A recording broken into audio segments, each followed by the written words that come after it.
Good evening to all my friends. என்னோட பேர் மனிஷா. நான் கடலூர் டிஸ்ட்ரிக்ட் கவர்மெண்ட் மாடல் ஸ்கூல்ல வந்திருக்கேன்.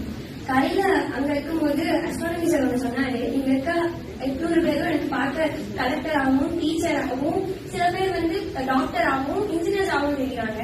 அப்ப அவர் வந்து யாருமே எனக்கு இங்க அட்வொகேட் ஆகவும் ஜட்ஜாகவும் தெரியும்னு சொல்லல. அப்ப எனக்கு கொஞ்சம் ஃபீலிங்கா இருந்துச்சு. பிகாஸ் என்னோட ஆம்பிஷன் இந்தியாவோட சிஜே ஆகணும் அப்படின்ட்டு, சீஃப் ஜஸ்டிஸ் ஆஃப் இந்தியா. அதுக்காக நான் 6th ஸ்டாண்டர்ட்ல இருந்து இப்போ வரைக்கும் படிச்சிருக்கேன். அதுக்காக ராணிப்பேட்டை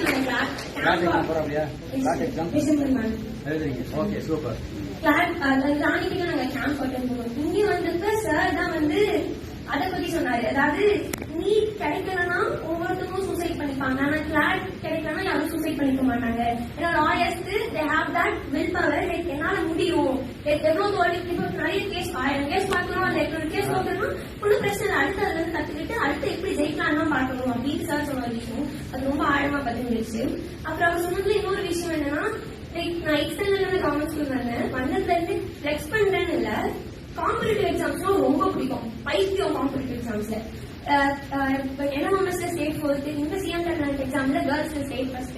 தமிழ் வராது, இருந்தாலும் முக்கிய தமிழ் எப்படி தமிழ் திறனில பாஸ் பண்ணிடுறேன்.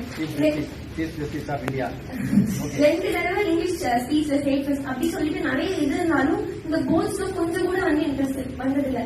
ஆனா இவரோட ஸ்பீச்